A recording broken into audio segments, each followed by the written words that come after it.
Orient bell tiles studio से आप देख रहे हैं एबीपी न्यूज। नमस्कार, एबीपी न्यूज पर हाजिर हूं मैं रुबारा इसार खान। वक्त जनहित का। आप संसद सत्र के वक्त अक्सर सुनते हैं कि कितना हंगामा हुआ, कितने घंटे खराब हो गए, हर घंटे कितने पैसे बर्बाद हुए हैं। आज आंकड़े नहीं, वक्त की बर्बादी मैं आपको लाइव दिखाने जा रही हूं कि देश के नेता प्रतिपक्ष राहुल गांधी का ये फाइनल कॉल है कि संसद में वो संसद के नियमों से नहीं बल्कि अपनी मर्जी से चलेंगे और जो मन करेगा राहुल गांधी वही बोलेंगे। राहुल को आज राष्ट्रपति के अभिभाषण पर बोलना था, पर वो चीन पर बोलने लगे और उसमें भी पूर्व आर्मी चीफ जनरल नरवणे की वो किताब पढ़ने लगे जो अभी छपी नहीं है। रक्षा मंत्री, गृह मंत्री, संसदीय कार्य मंत्री बार बार उठकर खड़े होते रहे, उन्हें समझाते रह गए कि ये तरीका गलत है। जो किताब वजूद में ही नहीं है, जिसके सच और झूठ का कोई अता पता नहीं है, उसे ऐसे संसद में नहीं पढ़ सकते। सरकार और स्पीकर मिलकर राहुल गांधी को रूल समझाते रह गए, लेकिन राहुल गांधी ने एक नहीं सुनी। एक बार सदन स्थगित हुआ, दूसरी बार फिर स्थगित हुआ, फिर तीसरी बार भी इस अनपब्लिश्ड किताब के पन्ने पलटने लगे राहुल गांधी और लोकसभा को आखिरकार कल तक के लिए स्थगित करना पड़ा। अब यहां देश जानना चाहता है कि नेता प्रतिपक्ष राहुल गांधी के संसदीय आचरण में क्या वाकई कोई दोष है? आखिर क्यों संसद में वो बार बार अपने ऊपर उंगली उठाने का यूं मौका देते हैं? वो भी उस संसद में जहां उनके पुरखों नेहरू, इंदिरा गांधी, राजीव गांधी ने बैठकर राजनीति की, विपक्ष के निशाने भी झेले, लेकिन उनकी संसदीय शालीनता कभी सवालों के घेरे में नहीं आई है। राहुल गांधी लोकसभा में 1:30 बजे बोलने के लिए खड़े हुए थे। 45 मिनट एक ही लकीर पर राहुल गांधी अड़े रहे कि चीन पर उन्हें जो बोलना है, चीन पर उन्हें जैसा बोलना है, चीन पर वो वही बोलेंगे। और इन 45 मिनट में उन्हें रोकने के लिए, उन्हें रूल समझाने के लिए स्पीकर ओम बिरला लगे रहे। रक्षा मंत्री राजनाथ सिंह को 12 बार उठकर खड़ा होना पड़ा, 8 बार गृह मंत्री अमित शाह को खड़ा होना पड़ा, 4 बार संसदीय कार्य मंत्री किरण रिजिजू ने उन्हें टोका, 2 बार बीजेपी सांसद निशिकांत दुबे ने नियम 349 राहुल गांधी को याद दिलाया। सरकार रोक रही थी, विपक्ष से दूसरी तरफ अखिलेश यादव और साथ ही वेणुगोपाल राहुल गांधी की पैरवी कर रहे थे कि वो तो नेता प्रतिपक्ष हैं, उन्हें जो बोलना चाह रहे हैं वो बोलने की इजाजत सरकार की तरफ से, स्पीकर की तरफ से दी जानी चाहिए। श्री राहुल गांधी,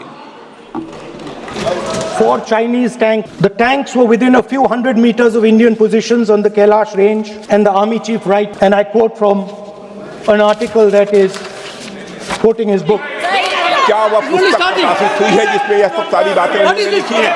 रक्षा मंत्री जी ने जो विषय उठाया है उसी विषय को सदन के पटल पर ये मर्यादा बना के रखें। 100% authentic. Sir, Rajnath Singh is getting exercise because his name is going to be spoken just now. प्रकाशित हुई है या नहीं हुई है? So these are the memoirs of General Naravane. नहीं हुई है तो किस पुस्तक से वह उल्लेख कर रहे हैं उसकी जानकारी सदन को। माननीय रक्षा मंत्री जी सदन में ऑथेंटिक बात बोल रहे हैं, उसमें प्रधानमंत्री के बारे में, रक्षा मंत्री होने के नाते के बारे में क्लियरली कुछ लिखा है। मैं जिस पुस्तक की यह बात कर रहे हैं वह पुस्तक आज तक कभी प्रकाशित हुई ही नहीं है। Sir, disturbing the opposition leaders. अध्यक्ष जी, वो मैगजीन की रिपोर्ट है, नरवणे जी ने नहीं कहा, इतना बोल दे। एक रिपोर्ट पर बोले कि नरवणे ने नहीं कहा है। इसमें नरवणे जी ने कहा है कि उनका मेमोआर है, उसे सरकार पब्लिश नहीं होने दे रही है। जो पुस्तक प्रकाशित तो हुई ही नहीं है तो किस पुस्तक को यहाँ पर उल्लेख करना चाहते हैं उनके बारे में? माननीय अध्यक्ष जी, विवाद लीडर ऑपोजिशन ने ही समाप्त कर दिया है। वो स्वयं कह रहे हैं कि पुस्तक प्रकाशित नहीं हुई।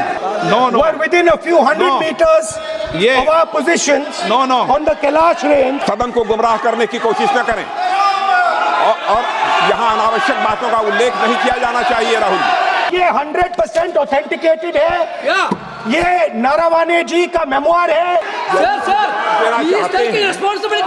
कोई ऑथेंटिक सोर्स तो चाहिए। सैटेनिक वर्सेस बैन कर दिया इस कांग्रेस सरकार ने और उस पर चर्चा नहीं किया। आई एम कोटिंग, मैं कॉन्फिडेंस के साथ कहना चाहता हूँ वह पुस्तक प्रकाशित ही नहीं हुई। मैं मेरे हाथ में एक मैगजीन है, उस मैगजीन में आर्टिकल है, उसको मैं कोट कर रहा हूं। लीडर अपोजिशन सदन को गुमराह करने की कोशिश कर रहे हैं। यह बात बोलने की यहाँ पर इजाजत नहीं दी जानी चाहिए। अध्यक्ष महोदय, चीन का सवाल बहुत सेंसिटिव है।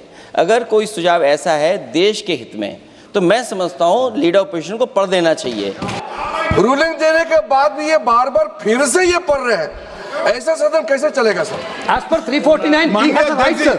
एलिगेशन लगाने से पहले यहाँ पर उनको चेतावनी देनी पड़ती है माननीय अध्यक्ष। 24 घंटा पहले। एलओपी के एडवोकेट थोड़ी है। नो आरोपी के एडवोकेट यहाँ एडवोकेट खड़े नहीं करते। कहते हैं कि ये टेररिज्म से लड़ते हैं और ये एक कोर्ट से डरते हैं। ये झूठ है। यदि तथ्य सही होते तो निश्चित रूप से वह प्रकाशित होती।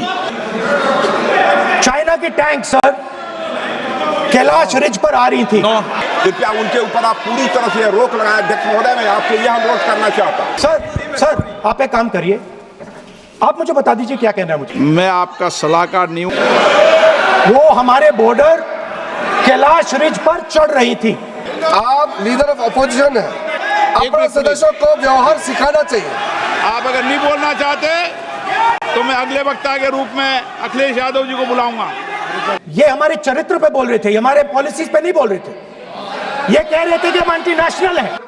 मैगजीन है, उसको कोट नहीं किया जा सकता। फिर उन्होंने मैगजीन और नरवणे जी की किताब के अलावे कैलाश रिज में टैंक, इनको किसने बताया आया था? किसने बताया? और अब एक बार जरा शुरू से समझिए आप कि पूरा मामला क्या है। राहुल गांधी क्या सवाल उठाना चाहते थे और क्यों एक बार फिर अधूरे होमवर्क और अपने आचरण को लेकर राहुल गांधी ऐसा लग रहा है जैसे फंस गए हैं। पूर्व सेनाध्यक्ष जनरल एमएम नरवणे ये दिसंबर 2019 से लेकर अप्रैल 2022 तक भारत के सेनाध्यक्ष आर्मी चीफ थे। रिटायरमेंट के बाद जनरल नरवणे ने एक किताब लिखी जिसका नाम 4 स्टार्स ऑफ डेस्टिनी है। दिसंबर 2023 में किताब सरकारी नियम के तहत मंजूरी के लिए रक्षा मंत्रालय को भेजी गई थी, लेकिन आज की तारीख तक इस किताब को रक्षा मंत्रालय से इजाजत नहीं मिली है। किताब में क्या है, आधिकारिक तौर पर यह बात सिर्फ जनरल नरवणे जानते हैं। रक्षा मंत्रालय को इस बारे में जानकारी है। 31 जनवरी को एक मैगजीन ने इस किताब के अंशों का हवाला देकर एक लेख छाप दिया। तो ये पूरी खबर है। राहुल गांधी दरअसल इसी लेख को लेकर आज संसद में खड़े हो गए। राहुल जनरल नरवणे की किताब का हवाला नहीं दे रहे थे क्योंकि वो तो छपी नहीं है। वो एक मैगजीन में जो जनरल नरवणे की किताब में लिखी बातों का हवाला दिया गया है, उस मैगजीन में लिखी बातों को जनरल नरवणे की बातें बताकर वो बात रख रहे थे। साबित करना चाह रहे थे कि जनरल नरवणे ने डोकलाम में चीन के सामने सरकार के सरेंडर की बात लिख दी है। अब यहां पर राहुल गांधी के होमवर्क का एक और बड़ा उदाहरण मैं आपको देने वाली हूं, लेकिन उससे पहले जरा ध्यान से सुनिए डोकलाम का नाम लेकर कैसे राहुल गांधी की तरफ से बात शुरू की गई।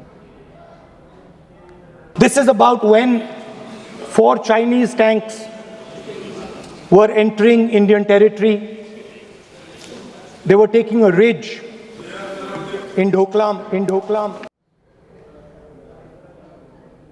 तो आपने सुना, राहुल गांधी ने 4 टैंकों का जिक्र किया, बताया कि ये डोकलाम की सिचुएशन थी। जबकि जिस मैगजीन को पढ़कर राहुल गांधी ये सब बोल रहे हैं, उसके लेख में 4 टैंक वाली बात पूर्वी लद्दाख की बताई गई है और वो गलवान के बाद अगस्त 2020 की बात बताई गई है। अब इस लेख की जो लाइनें राहुल गांधी ने पढ़ी, वो डोकलाम वहां लिखा ही नहीं है। अब यहां कोई सवाल उठा सकता है, क्या डोकलाम का नाम राहुल गांधी ने अपने मन से ले लिया? क्या जिस लेख को वो पढ़ने के लिए लाए थे उसके प्रिंट आउट में तो कहीं कोई मिस्टेक नहीं थी? या फिर जिसने भी राहुल गांधी को वो नोट्स दिए उससे लेख के पन्ने उलट पुलट तो नहीं हो गए हैं जो इस तरीके की बड़ी गलती राहुल गांधी की तरफ से सदन में कर दी गई? डोकलाम जो है भूटान, चीन और भारत के ट्राई जंक्शन पर है, जहां भारत और चीन के बीच 2017 में तनाव हुआ था। डोकलाम और गलवान हिमालय के विपरीत छोर पर हैं। इनमें सड़क के रास्ते 2500 किलोमीटर का फासला है।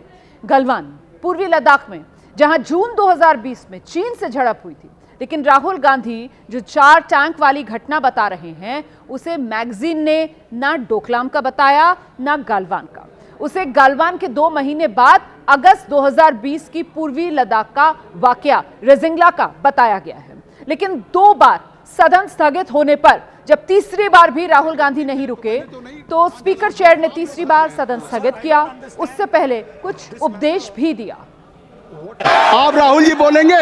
राहुल जी मैं आपका नाम फिर राहुल जी आपका नाम नहीं तो फिर मैं अखिलेश यादव जी को बुलाऊं। अगर आप बोलना चाहें तो मैं आपसे आग्रह कर रहा हूं, आप बोलिए।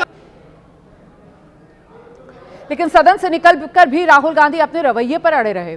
बोले वो राष्ट्रीय सुरक्षा का मुद्दा उठा रहे थे, पर सरकार उनसे डर गई है, इसीलिए उन्हें बोलने नहीं दिया जा रहा। It's a matter of national security. These are the words of Army Chief, serious leader of our forces. बस वही मैं बोलना चाह रहा हूँ, आर्मी चीफ ने क्या बोला है, मोदी जी ने उनसे क्या कहा, राजनाथ सिंह जी ने उनसे क्या कहा, क्या ऑर्डर दिया, मैं पार्लियामेंट हाउस में बोलना चाहता हूँ। पता नहीं इतने क्यों डरे हुए हैं। वो डरे हुए हैं क्योंकि अगर वो निकला तो नरेंद्र मोदी और राजनाथ सिंह की जो रियलिटी है वो लोगों को पता लग जाएगी कि जब चाइना हमारे सामने खड़ा था, आगे आ रहा था, 56 इंच की छाती को क्या हुआ था उस लाइन में। तो सुना आपने, कुल मिलाकर राहुल गांधी बार बार यही दोहराते रहे मीडिया के सामने कि देखिए जो मैं बोलना चाह रहा हूं वो ना शब्द मेरे हैं ना वो विचार मेरे हैं, ये सब कुछ पूर्व सेना अध्यक्ष का है। लेकिन क्योंकि सरकार मुझसे डरी हुई है, मोदी जी राजनाथ जी मुझसे डर रहे हैं, इन बातों को बाहर नहीं आने देना चाहते। पर सदन के बाहर इतना सब बोलने के बावजूद राहुल गांधी ने वो बात नहीं बोली जिसकी जिद वो सदन के भीतर कर रहे थे। अब इसे लेकर कुछ और सवाल राहुल गांधी पर खड़े हैं। सवाल नंबर 1 क्या है? चीन पर कथित खुलासा संसद के बाहर राहुल गांधी ने क्यों नहीं कर दिया? सवाल नंबर 2 यह है कि संसद में तो रूल 349(1) एप्लीकेबल था, बाहर किसने रोका था उनको? बाहर आकर बोल देते। सवाल नंबर 3, विषय गंभीर था तो मीडिया के सामने देश तक ये बात पहुंचे, बात खुलकर क्यों राहुल गांधी की तरफ से विस्तार से नहीं बताई गई? सवाल नंबर 4, क्या राहुल संसद को एक सेफ प्लेस मानते हैं जिसे इस्तेमाल कर रहे थे वो, क्योंकि उन्हें पता है संसद के भीतर जो वो कहेंगे वहां पर उन्हें इम्यूनिटी है। सवाल नंबर 5, क्या राहुल गांधी को डर था कि अगर वो जो अंदर बोलने की जिद कर रहे थे बाहर आकर वही बोल देंगे तो कहीं ऐसा ना हो कि मानहानि के मामले में राहुल गांधी फंस जाएं? क्या राहुल गांधी का मकसद बड़ी सुरक्षित तरीके से चीन वाला पूरा नैरेटिव आगे बढ़ाकर सरकार को कटघरे में खड़ा करना था? सनसनी फैलाना मकसद था, संसद में हंगामा हो जाए और उन पर कोई कानूनी आंच भी ना आ पाए, क्या ये राहुल गांधी का मकसद था? अब आप पूर्व आर्मी चीफ जनरल नरवणे के कुछ बयान सुनिए जो इस विवाद पर जो हुआ है उससे आज के दिन सोशल मीडिया पर सामने आ गए हैं, या यूं कहें कि शेयर किए जा रहे हैं, साझा किए जा रहे हैं। मोदी जी के बारे में सदन की मर्यादा को बनाए रखें। नरवणे का पुस्तक नहीं है। I think not only of the PLA itself, but I feel it diminished the stature of China as a country in the global eyes. Because after this clash occurred and we showed that it is possible to stand up to China.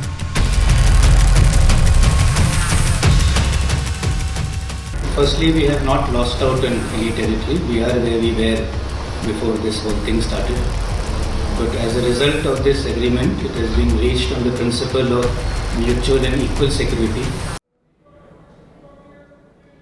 तो आपने सुना चीन को लेकर general Naravane के बयान बिल्कुल साफ, लेकिन सवाल यहां पर जनरल नरवणे के वो बयान जो राहुल गांधी के हिसाब से सरकार को शर्मिंदा कर सकते हैं उसी को लेकर है।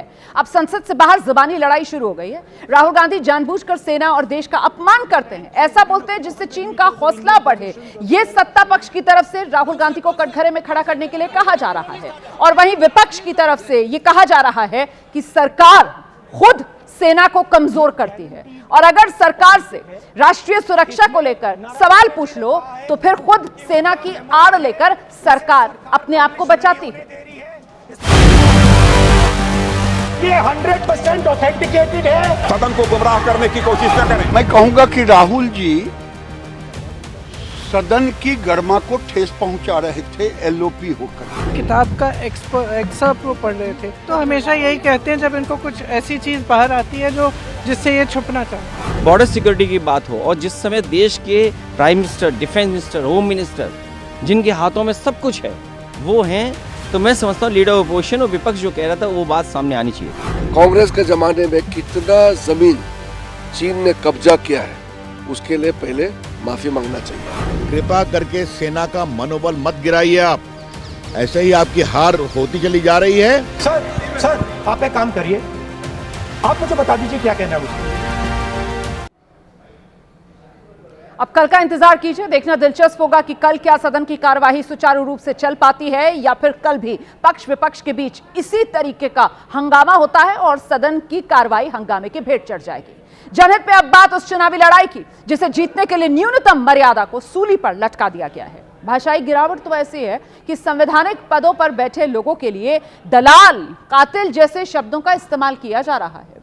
दरअसल मैं बात पश्चिम बंगाल विधानसभा चुनाव की कर रही हूं और मार्च अप्रैल में आप जानते हैं ये चुनाव होने की संभावना है। ये लड़ाई जो है वो राज्य की सत्ता की है, जिसे लगातार चौथी बार जीतने के लिए टीएमसी सुप्रीमो ममता बनर्जी ने आक्रामक रुख अख्तियार कर रखा है। आलम यह है कि बंगाल की लड़ाई को फतेह करने के लिए वो दिल्ली पर चढ़ाई के तेवर दिखा रही हैं। देश भर में मतदाता सूची के शुद्धिकरण के दूसरे चरण में जिन 12 राज्यों में वोटर लिस्ट की जांच पड़ताल हुई है, उनमें पश्चिम बंगाल भी शामिल है। शुद्धिकरण की प्रक्रिया में इस सूबे की मतदाता सूची से 58 लाख नाम कटे। मुख्यमंत्री ममता बनर्जी भड़क गईं। उनके मुताबिक चुनाव आयोग ने जिंदा लोगों को मुर्दा बताकर वोटर लिस्ट से बाहर कर दिया। वो शुद्धिकरण की जटिल प्रक्रिया की वजह से 150 से ज्यादा मौत का ठीकरा चुनाव आयोग पर फोड़ रही है। मतदाता सूची शुद्धिकरण की कथित खामियों के खिलाफ अपनी आपत्ति दर्ज कराने ममता बनर्जी आज चुनाव आयोग के दफ्तर पहुंची। मुख्य चुनाव आयुक्त ज्ञानेश कुमार से उन्होंने मुलाकात की। इस मीटिंग में सीएम ममता समेत कुल 15 लोग शामिल थे। टीएमसी ने अपनी बात रख दी तो सीसी ने जवाब देना शुरू किया। कानून के शासन की दुहाई दी गई। ममता बनर्जी नाराज हो गई, बैठक छोड़कर वो बाहर निकल गई और फिर देश के मुख्य चुनाव आयुक्त के लिए किन किन शब्दों का ममता बनर्जी ने इस्तेमाल किया है मैं तो नहीं बोल पाऊंगी, आप खुद सुन लीजिए। हम कभी ऐसा इलेक्शन कमीशन को नहीं देखा जिन्होंने इतना एरोगेंट है, ग्रेट लायर है। एक चुनाव आयोग से हमारा कुछ भी नहीं है, एक बीजेपी का पूरा दलाल है, दलाल दलाल दलाल। तो ममता बनर्जी ने चुनाव आयोग के दफ्तर के बाहर 20 मिनट से ज्यादा मीडिया से बात की। देश के मुख्य चुनाव आयुक्त पर अपनी पूरी भड़ास ममता बनर्जी ने निकाली। इस दौरान उनके साथ वो सभी 15 लोग मौजूद थे जो मुख्य चुनाव आयुक्त से मिलने के लिए गए थे। चुनाव आयोग के ऑफिस में मतदाता सूची शुद्धिकरण पर आपत्ति दर्ज कराने पहुंचे लोगों में खुद पश्चिम बंगाल की मुख्यमंत्री ममता बनर्जी थी। उनके भतीजे सांसद टीएमसी महासचिव अभिषेक बनर्जी, पार्टी के सांसद कल्याण बनर्जी उनके साथ थे। इन नेताओं के साथ 12 और लोग थे जो टीएमसी के मुताबिक वोटर लिस्ट वेरिफिकेशन की प्रक्रिया से प्रभावित हुए हैं। इनमें कुछ ऐसे थे जो जिंदा हैं लेकिन टीएमसी के मुताबिक उन्हें मुर्दा बताकर वोटर लिस्ट से उन्हें बाहर कर दिया गया है। कुछ लोग ऐसे थे जिनके परिवार के लोगों की इलेक्शन कमीशन के स्पेशल इंटेंसिव रिवीजन के दौरान मौत हो गई है। चुनाव आयोग पहुंची टीएमसी की इस टीम 15 में एक बात कॉमन दिखी और वो सबका काला लिबास था। खुद ममता बनर्जी समेत तमाम महिलाएं, पुरुष सब काली शॉल ओढ़कर यहां दफ्तर में पहुंचे थे चुनाव आयोग के। अभिषेक बनर्जी ने काला स्वेटर पहना हुआ था, कल्याण बनर्जी ने काली जैकेट पहनी हुई थी। साफ है ये ममता एंड टीम के विरोध का तरीका था, क्योंकि सुबह में यही लोग रंग बिरंगे स्वेटर, जैकेट, शॉल में नजर आए, लेकिन जब चुनाव आयोग के दफ्तर गए तो सब एक ही रंग, काला रंग, विरोध का प्रतीकात्मक रंग, उसी में खुद को लपेटकर चुनाव आयोग के दफ्तर पहुंचे। इस बीच ममता बनर्जी के आरोपों पर अब चुनाव आयोग का जवाब सामने आ गया है। आयोग की ओर से कहा गया है सीईसी और दोनों ईसी ने शांति से बैठकर ममता बनर्जी की आपत्तियां सुनी हैं। उसके बाद भी ममता बनर्जी ने झूठे आरोप लगा दिए। ममता बनर्जी ने दुर्व्यवहार किया, मेज ठोकी ममता बनर्जी ने और वो दफ्तर से बाहर चली गईं। वहीं पश्चिम बंगाल विधानसभा में नेता विपक्ष शुभेंदु अधिकारी ने भी मुख्यमंत्री ममता बनर्जी पर झूठ बोलने का आरोप लगाया है। 1.5 घंटा क्या हुआ अंदर में किसी को पता नहीं। अंदर में दोस्ती, बाहर में कुश्ती, ये सब बंगाल का लोग को मालूम है। ममता बनर्जी सच बात नहीं बोलती है, झूठा बात उनका आदत है, ये सबको पता चल गया है। और जो किया है बंग भवन का सामने, जिस तरीके से दिल्ली पुलिस का कांस्टेबल को, पुलिस ऑफिसर लोग को जिस तरीके से व्यवहार किया, पूरा ये बंगाली समाज लज्जित है जो काम उन्होंने किया है दिल्ली में। राजनीति में दीदी के नाम से मशहूर पश्चिम बंगाल की मुख्यमंत्री ममता बनर्जी रविवार को दिल्ली पहुंची। आज यानी सोमवार को उन्होंने मुख्य चुनाव आयुक्त से मुलाकात की और कल मंगलवार को वो प्रेस कॉन्फ्रेंस करेंगी। मुमकिन है इस दौरान वो राहुल गांधी की तर्ज पर पश्चिम बंगाल से अपने साथ आए उन लोगों को पेश करें जो टीएमसी के मुताबिक चुनाव आयोग की मतदाता सूची शुद्धिकरण के पीड़ित हैं या प्रभावित हैं। ममता बनर्जी के साथ करीब 100 लोग पश्चिम बंगाल से दिल्ली आए हैं। इनमें 50 लोग ऐसे हैं जिन्हें टीएमसी के मुताबिक मुर्दा बता दिया गया, मतदाता सूची से इनका नाम काट दिया गया। 50 लोग ऐसे हैं जिनके परिवार के सदस्यों की वोटर लिस्ट वेरिफिकेशन की प्रक्रिया के दौरान मौत हो गई। इन लोगों को दिल्ली के हेली रोड और चाणक्यपुरी के बंग भवन में ठहराया गया है। आज सुबह सुबह ममता बनर्जी पश्चिम बंगाल से आए इन लोगों से मिलने हेली रोड के बंग भवन पहुंची तो वहां दिल्ली पुलिस का जमावड़ा था, तो वो बुरी तरह से भड़क गए। हमारा जो लोग बंगाल से आया उसको सता रहे हैं, उसको टॉर्चर कर रहे हैं, घर घर में जाके खून ढूंढ रहा है, कोई आया कोई नहीं आया। क्यों नहीं आएगा? अगर जिसको आदमी को डेथ हो गया है वो नहीं आ सकता है, मीडिया को नहीं बता सकता है, वो लोग का हक है आने का। वो क्या इंडियन का नागरिक नहीं है? जो लोग जिंदा है उसको मृत्यु बना दिया, डेथ बना दिया। तो ममता बनर्जी ने पहले दिल्ली पुलिस को निशाने पर लिया और फिर देश के गृह मंत्री अमित शाह को बुरा भला कहने लगे कि हम ऑफिशियल अपॉइंटमेंट लेके आए हुए हैं, 150 आदमी को डेथ हो गया है, उसका परिवार बात नहीं कर सकता है मीडिया के साथ। जब दिल्ली में एक्सप्लोजन होता है तो दिल्ली पुलिस कहाँ रहता है? हम दिल्ली पुलिस को ब्लेम नहीं करेंगे, हम तो ब्लेम करेंगे उसको जो माथा पे है, उसको हिमालयन इनकॉम्पिटेंस है, देश को सुरक्षा नहीं दे सकते हैं, बंगाल को ऊपर टर्चर करते हैं, आम जनता को ऊपर टर्चर करते हैं और एसआईआर का नाम पे सत्यानाश कर रहे हैं। दरअसल ममता बनर्जी ही नहीं, टीएमसी के तमाम नेता दिल्ली पुलिस से उलझते नजर आए। टीएमसी सांसद काकोली घोष ने पुलिस पर पश्चिम बंगाल से आए लोगों को बंग भवन में कैद करने का आरोप लगा दिया। सागरिका घोष ने राज्यसभा में इस मुद्दे को उठाने की कोशिश की। यहां तक सब ठीक है, आप नेता हैं, राजनीति कीजिए, अपनी पार्टी के हित में मुखर हों आप, लेकिन राजनीतिक लड़ाई में भाषा की मर्यादा का ख्याल तो रखिए। सुनिए जरा टीएमसी सांसद कल्याण बनर्जी देश के गृह मंत्री को क्या क्या कह रहे हैं। How the police can go and search it? Unbelievable. Democracy has been destroyed. India is not safe. Bengal is not safe in the hands of Amit Shah and Narendra Modi. They are about, now is planning to kill them. Amit Shah, he himself is a murderer. He himself is a murderer. Criminal. अब TMC के सांसद चाहे जो भी कह लें, लेकिन Delhi police को साफ कहना है उसका एक भी कांस्टेबल ना तो बंग भवन के भीतर दाखिल हुआ और ना ही वहां किसी के आने जाने में कोई पाबंदी लगाई, कोई बाधा डाली।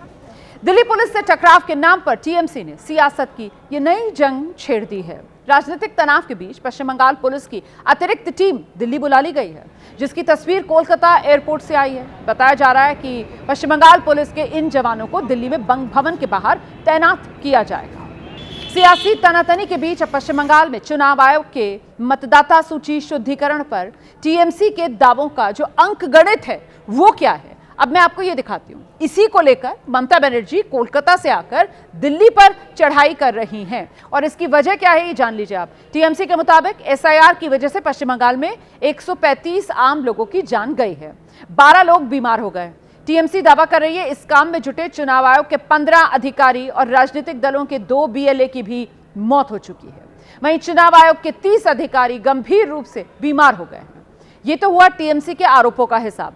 अब मैं आपको पश्चिम बंगाल में मतदाता सूची के शुद्धिकरण पर चुनाव आयोग की ओर से जारी अंक गणित दिखा देती हूं। तो एसआईआर से पहले पश्चिम बंगाल में 7.66 करोड़ मतदाता थे, जो शुद्धिकरण की प्रक्रिया के बाद 7.08 करोड़ रह गए।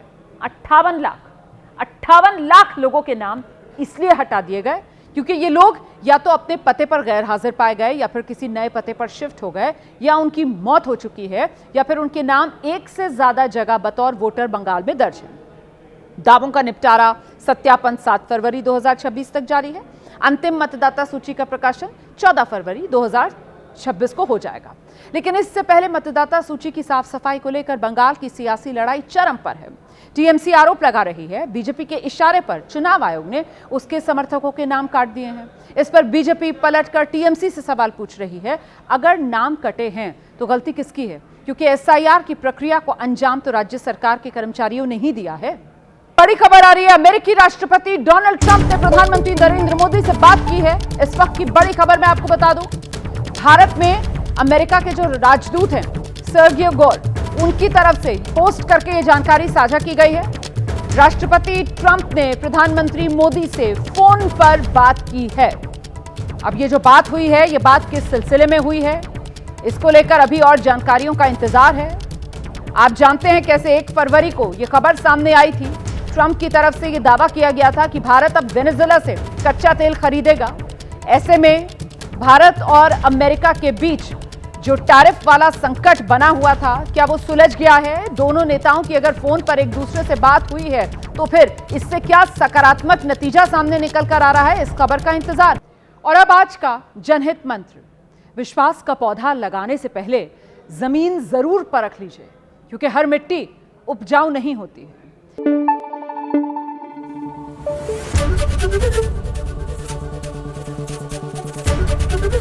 एबीपी न्यूज आपको रखे आगे।